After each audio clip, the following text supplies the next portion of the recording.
நமச்சிவாய். அன்பு பக்தர்களே, சனி பகவான் வக்ரம். இந்த சனி பகவானை பொறுத்தவரையிலும் அவர் தான் ஆயுள்காரகன், தொழில்காரகன், இன்னும் சொல்லப்போனால் கர்மகாரகன். ஒரு மனுஷனுக்கு எந்த நன்மை நடந்தாலும் அதுக்கும் சனி தான் காரணமாக இருக்கார். தலையெழுத்தை தீர்மானிக்கக்கூடியவர்.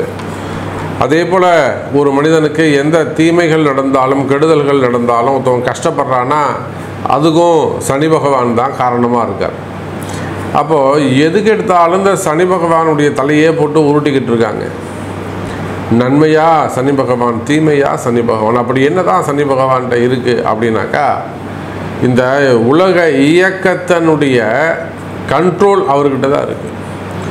பிரபஞ்சம் எப்படி சுற்றணும், என்றைக்கு எந்த இடத்துல நிற்கணும், எங்கே ஸ்டார்ட் பண்ணணும், என்றைக்கு எண்டு, இதெல்லாம் அந்த தலையெழுத்தை தீர்மானிக்கக்கூடியவராக சனி பகவான் இருக்கிறார். இதுதான் நிதர்சனமான உண்மை. நம்ம நிறைய பார்த்துட்டோம் வாழ்நாளில். ஏழைகள் பணக்காரனாவதும், பணக்காரன் பிச்சைக்காரனாவதும், தலைகீழ வாழ்க்கை தரம் மாறுவதும், நல்லா இருந்த குடும்பம் அதுக்கு மென்மேலும் வளர்ந்து போகிறதையும் பார்த்துருக்குறோம். இல்லை இதுன்னு ஒரு இழப்பு வந்துட்டுனா அந்த குடும்பம் தலைகீழாக மாறுவதையும் நம்ம பார்த்துருக்குறோம். ஒரு சில குடும்பங்களில் அப்பா இருப்பார், அப்பா ஒரு திடீர்னு ஒரு மிடில் ஏஜில் இறந்துடுவாங்க. அதுக்கப்புறம் பசங்களை கஷ்டப்பட்டு வளர்த்து அந்த குடும்பம் பிற்காலத்தில் ரொம்ப சிறப்பாக இருக்கும்.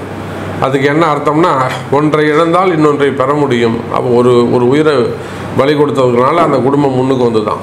இதுக்கெல்லாம் கூட சனி பகவானுடைய கர்மா தான் காரணம்னு சொல்கிறாங்க. ஒருவேளை இந்த தகப்பனார் அப்படியே உயிரோடு இருந்திருந்தாருனாக்கா அந்த குடும்பம் அவ்வளோ வளர்ச்சி அடைஞ்சிருக்காது அப்படின்னு சொல்கிறாங்க. நல்லா ஸ்மூத்தாக போய்கிட்டே இருக்குது. அதே சமயத்தில் ஒரு அந்த குடும்பத்தில் எதுன்னு ஒரு இழப்புகள் ஏற்படுதுன்னு வச்சுக்கோங்களேன், அதுக்கப்புறம் அந்த குடும்பத்துடைய சூழ்நிலையே மாறி போயிடும்.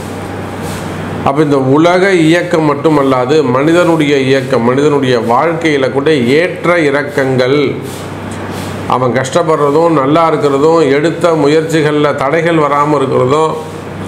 ஒரு சிலருக்கு பாருங்கள், ஒரு முயற்சி தான் எடுப்பாங்க, எடுத்த உடனே அவனுக்கு கிளிக் ஆகிடும், அவன் ஜெயிச்சுடுவான். சில பேர் அதை நினச்சாலே அவனுக்கு வேலை நடக்காது. எப்போல்லாம் ஒரு விஷயத்தை நினைக்கிறானோ, செய்யணும்னு நினைக்கிறானோ, அப்போ எல்லாம் தடைகள் வந்துட்டுருக்கு. அப்புறம் போய் கோயிலாக போய் சாமியெல்லாம் வேண்டி அதுக்கப்புறம் தான் அந்த விஷயம் அவனுக்கு கை கூடும்.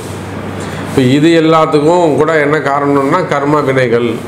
அப்போ எல்லாத்துக்கும் கர்ம தான் காரணம்னா அதுக்கு காரகன் யாருன்னு கேட்டிங்கனாக்கா அந்த சனி பகவானை தான் கை காமிக்கிறாங்க. அப்பேற்பட்ட சனி பகவான் மீன ராசியில் குரு பகவானுடைய வீட்டில் அமைந்திருக்கிறார். உங்கள் எல்லாருக்குமே தெரியும். வாக்கிய பஞ்சாங்கப்படி எடுத்துக்கிட்டோம்னா கும்பராசியில் இருக்கிறார். அவர் எங்கே இருந்தாலும் சரி தான், கும்பத்தில் இருந்தாலும் வக்ரமாறாரு, மீனத்தில் இருந்தாலும் வக்ரமாறாரு. திருக்கணிதமும் ஒன்று தான், அதே சமயத்தில் வாக்கியமும் ஒன்று தான். இப்போ இரண்டு பஞ்சாங்கத்தின்படியும் ஒரு 20 நாள் கேப்பில் சனி பகவான் வக்ரம் அடைகிறார் என்பது நிதர்சனமான உண்மை. சனி வக்ரம். அப்போ இவ்வளோ தூரம் அந்த காரகத்துவம் ஒரு மனிதனுடைய வாழ்க்கையில் ஏற்ற இறக்கங்களுக்கு காரணமாக இருக்கக்கூடிய சனி பகவான் வக்ரம் அடைவாரே ஆனால் என்ன மாதிரியான பாதிப்புகள் ஏற்படும்? சும்மாவது நம்ம நிறைய யூடியூப் சேனல்ஸை பார்க்குறோம். இப்போ நிறைய பேர் பேசுகிறாங்க ரொம்ப அலங்காரமாக, நல்லா ஜம்முன்னு, அதுக்குன்னு ஒரு ஆட்டிடியூடோட நல்லா அழகாக பேசுகிறாங்க. எல்லாருமே என்ன சொல்கிறாங்க, வாரி கொடுத்துரும், கொட்டி கொடுக்கும், மழை பெய்யும், பணமழை பெய்யும் அப்படின்லாம் சொல்கிறாங்க. ஆனால் உண்மையிலே அது நடக்குதா அப்படின்னு கேட்டாக்கா இல்லை. அப்போ யதார்த்தமான உண்மை என்ன?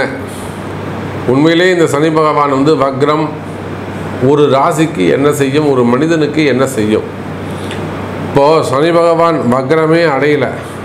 வக்ரம் அடைவதற்கு முன்பாகவே இங்கே பார்த்திங்கன்னா அங்கங்கே யுத்தம் அதிகரிச்சுனே போகுது. நேற்று வரலும் உக்ரைன் ரஷ்யா இருந்தது, அப்புறம் இஸ்ரேல் ஹமாஸ் இருந்தது. இப்போ பார்த்திங்கன்னா ஈரானோட சேர்ந்து போச்சு. இப்போ அமெரிக்கா வேறு தலையிடுது, சீனாவும் உள்ளே வரும் போல் இருக்குது.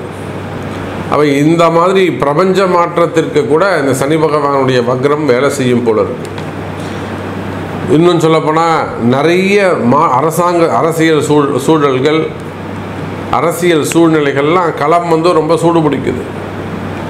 மக்களுடைய ஒரு பக்கம் பார்த்திங்கன்னா நோய் நொடிகள், கொரோனா அதிகமாக உலக நாடுகள் முழுவதும் பரவிக்கிட்டு வருது. அப்போ இந்த சனி பகவான் என்ன தான் செய்ய போகிறார்? இந்த சனி வக்ரத்தால் உங்களுக்கு என்னெல்லாம் நடக்க போகுது, என்ன மாதிரியான மாற்றங்கள் நிகழப்போகுது. இன்னும் சொல்லப்போனால் இந்த சனி பகவான் வக்ரம் வந்து ஜூலை மாதம் 13ஆம் தேதி முதல் நவம்பர் மாதம் 28ஆம் தேதி வரை கிட்டத்தட்ட ஒரு 140 நாட்கள் அப்படி வச்சுப்போம். 139 நாட்கள் சொல்கிறாங்க, அது 140 கூட நம்ம வச்சுப்போம். சரியா? அப்போது ஜூலை 13லேருந்து நவம்பர் 28ஆம் தேதி வரை இந்த 5 மாதங்கள் என்ன நடக்க போகுது, என்ன மாதிரியான மாற்றங்கள், உண்மையான தகவல்கள் என்ன அப்படிங்கிறத பார்த்துடலாம் பாருங்க. அன்பார்ந்த மிதுன ராசி நேயர்களே, மிதுன ராசி நேயர்களே, அற்புதமான வாய்ப்பு. ராசிக்கு 10ஆம் இடத்தில் இருக்கக்கூடிய சனி பகவான் உண்மையிலேயே இப்போ நம்ம மேஷராசிக்கு பேசணும், ரிஷபராசிக்கு பேசணும், அவங்க எல்லாருக்குமே கூட ஒரு எச்சரிக்கை, கவனம் தேவை, ஏமாற்றங்கள் இப்படி தான் பேசணும். ஆனால் இந்த மிதுன ராசிக்கு பேச வரும்போது மிக சிறந்த எதிர்காலம் காத்திருக்குது. இந்த சனி பகவானுடைய வக்ர காலம் அடுத்த ஒரு 5 மாதம் வருது இல்லைங்களா? எப்போ? ஜூலை 13லேருந்து நவம்பர் 29 வரை, 28 வரை அப்படி வச்சுப்போம். அப்போ 29ஆம் தேதியிலேருந்து நல்லாயிருக்கும். இந்த 140 நாட்கள் ஏறக்குறைய 5 மாதம். இந்த 5 மாத சனி வக்ரம் தான் இந்த மிதுன ராசிக்காரங்களுக்கு அடுத்த உங்களுடைய எதிர்காலத்தை, அதாவது குறிப்பாக சொல்லப்போனால் டிசம்பர் மாதம் 2025 டிசம்பர்லேருந்து 2026 டிசம்பர் வரையிலுமே கூட இந்த ஒரு ஆண்டு காலம் உங்கள் வாழ்க்கையில் என்னெல்லாம் முக்கியமானது நடக்கணும், நீங்கள் என்ன முக்கியமான விஷயங்கள்லாம் மனசில் நினச்சிக்கிட்டு இருக்கீங்க, எதெல்லாம் உங்களுக்கு கைகூடணும், எதெல்லாம் உங்களுக்கு வெற்றி பெறணும், உங்கள் வெற்றிகளை எல்லாம் தீர்மானிக்கக்கூடிய, முடிவு செய்யக்கூடிய மாதம் இந்த 5 மாதம்தான்.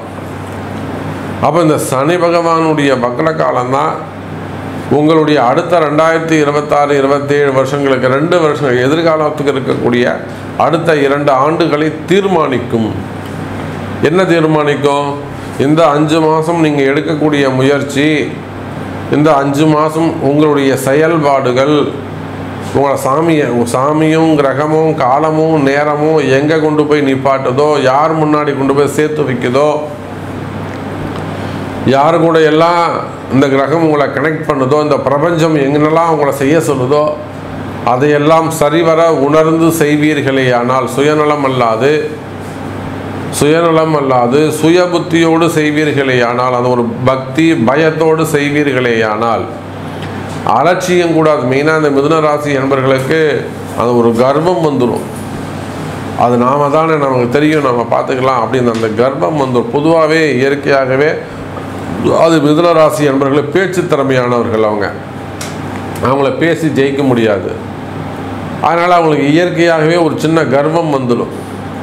ஆனால் பாருங்கள், மிதுன ராசி அன்பர்களே, அந்த மாதிரி அலட்சியமாக இருக்கக்கூடாது, கர்வமாக இருக்கக்கூடாது, பணிவாக நடந்து கொள்ள வேண்டும். அதே சமயத்தில் பிரபஞ்சமும் காலமும் நேரமும் உங்களுக்கு என்ன எடுத்து சொல்லுதோ அதை உன்னிப்பாக கவனித்து, இந்த காலமும் நேரமும் கிரகமும் உங்களை என்ன வழி நடத்ததோ அதை சரிவர செய்வீர்களே ஆனால், எதிர்காலம், நீங்கள் நினைக்கக்கூடிய எதிர்காலம் உங்கள் கையில் வந்து சேரும். தானாக நீங்கள் எங்கேயும் ஓடி போவேணாம், தேடி அலைய வேணாம்.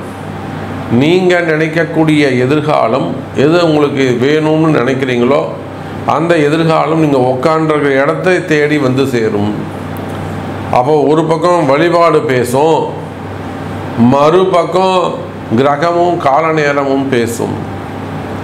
இப்போ 10ஆம் இடத்துல சனி பகவான் 9ஆம் இடத்தை நோக்கிய பயணம், பாக்கியஸ்தானத்தை. இப்போ சனியும் ராகுவும் சனி பகவான் வக்ரமடையக்கூடிய காலம் யாருக்கு யோகமாக இருக்குன்னா மிதுன ராசிக்கு மட்டும்தான் அது யோகமாக போகுது. ஏன்னா 9ஆம் பாவத்தை நோக்கிய பயணம். இப்போ மேஷத்துக்கு 12, ரிஷபத்துக்கு 11. ஆனால் நம்ம மிதுன ராசி அன்பர்கள் மட்டும் அது யோகமான சனி வக்ரமாக அமைகிறது. ஏன்னா சனியும் ராகுவும் தொடர்பு. இந்த சனி ராகு நினைச்சாங்களா அவங்கள ஒரு தூக்கி விட்டுருவாங்க. ஒரு உயர்ந்த இடத்துக்கு, ஒரு உயர்ந்த ஸ்தானத்தில் கொண்டு போய் விட்டுடுவாங்க, உச்சத்தில் உட்கார வச்சுருவாங்க.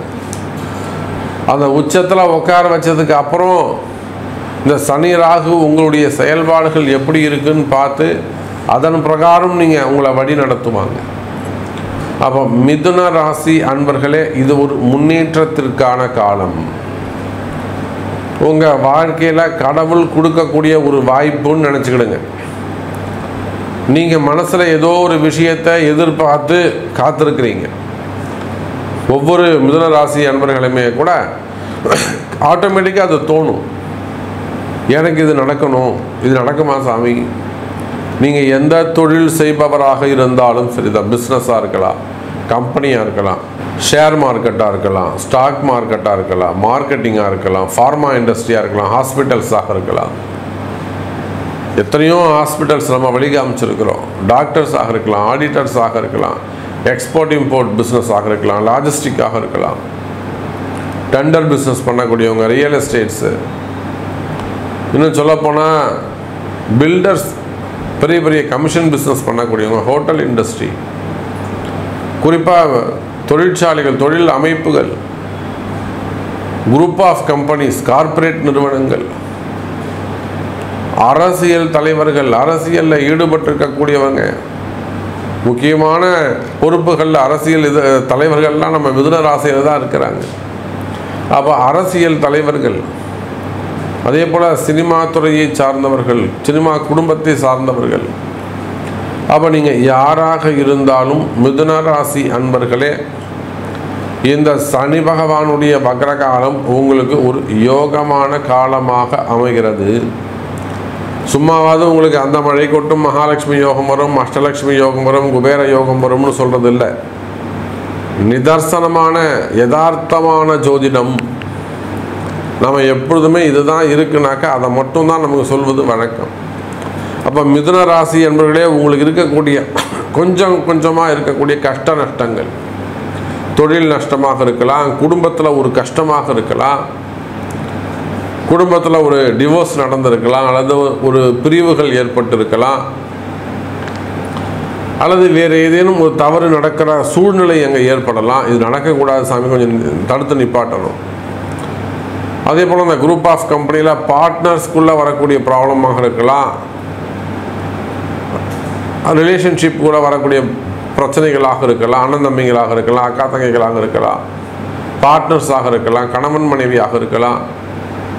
அப்போ அந்த மாதிரி உறவு முறைகள்லையோ அல்லது பார்ட்னர்ஸ்குள்ளேயோ வரக்கூடிய சின்ன சின்ன பிரச்சனைகள் இருக்குமே. ஆனால் அந்த பிரச்சனையெல்லாம் கூட சரியாவதற்கான காலம்.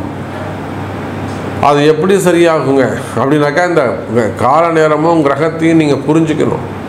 கிரகத்தை புரிஞ்சு நடந்து கொள்வீர்களே, ஆனால் கிரகம் என்ன சொல்லுது அப்படிங்கிறத அறிந்து செய்ய எல்லாத்துக்குமே கால நேரம் தாண்டா காரணம்.